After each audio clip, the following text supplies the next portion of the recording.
بسم اللہ الرحمن الرحیم۔ السلام علیکم ورحمۃ اللہ وبرکاتہ۔ دوستو ایک نئی ویڈیو کے ساتھ پھر آپ کی خدمت میں حاضر ہیں۔ آج ہم سنیں گے دماغ یعنی حافظہ تیز کرنے کا طریقہ۔ امام غزالی فرماتے ہیں جس طرح عقل مندوں کے ساتھ میل جول رکھنے سے عقل میں اضافہ ہوتا ہے، اسی طرح کمزور عقل والوں سے میل جول رکھنا عقل کو کمزور کر دیتا ہے۔ مزید فرماتے ہیں 4 چیزیں عقل کو بڑھاتی ہیں: فضول گوئی سے بچنا، اور نمبر 2 مسواک کرنا، تیسرا صالحین کی صحبت اختیار کرنا، چوتھا علماء کی مجلس میں حاضر ہونا۔ اور حافظہ مضبوط کرنے کے لیے کچھ اوراد و وظائف بھی ہیں کہ ان کو پڑھنے سے انشاءاللہ اللہ کے فضل سے حافظہ مضبوط ہوتا ہے۔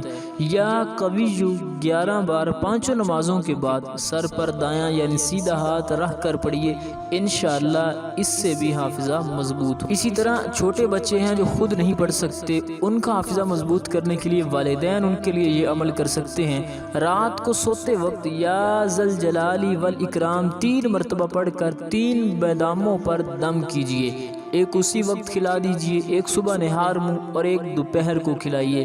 اس سے انشاءاللہ بچوں کے حافظہ میں تیزی آئے گی۔ اسی طرح یا حی یا قیوم 1 بار کاغذ پر لکھ کر تعویذ بنا کر بازو میں باندھے یا گلے میں ڈال لیجئے، انشاءاللہ نسیان یعنی بھولنے کی بیماری سے چھٹکارا حاصل ہوگا۔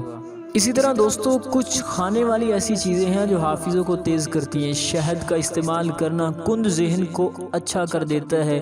اسی طرح کدو شریف کا استعمال کرنا۔ حضرت سیدنا محمد بن عبداللہ رضی اللہ تعالیٰ عنہ فرماتے ہیں میں نے حضرت سیدنا انس کو فرماتے ہوئے سنا کہ نبی کریم صلی اللہ علیہ وسلم اکثر کدو شریف تناول فرمایا کرتے تھے۔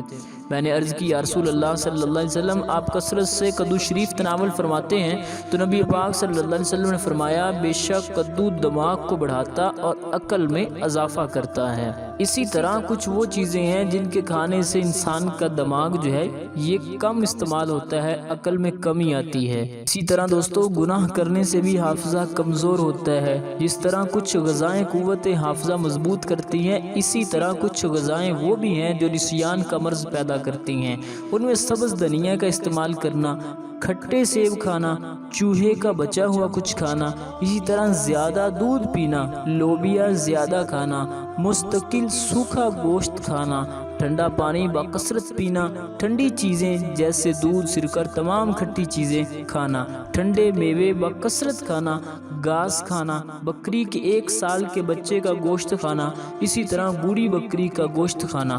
تو یہ وہ چند چیزیں ہیں جس سے نسیان کا مرض پیدا ہوتا ہے۔ جی دوستو وہ چند چیزیں بھی بیان ہوئی جو حافظہ مضبوط کرتی ہیں، اور ان چیزوں کا بیان بھی ہوا جو نسیان یعنی بھولنے کا مرض پیدا کرتی ہیں۔ نیکیوں کو اختیار کیجیے، نیکیوں سے انشاءاللہ حافظہ مضبوط ہوگا۔ اپنا خیال رکھیے گا۔ السلام علیکم ورحمۃ اللہ وبرکاتہ۔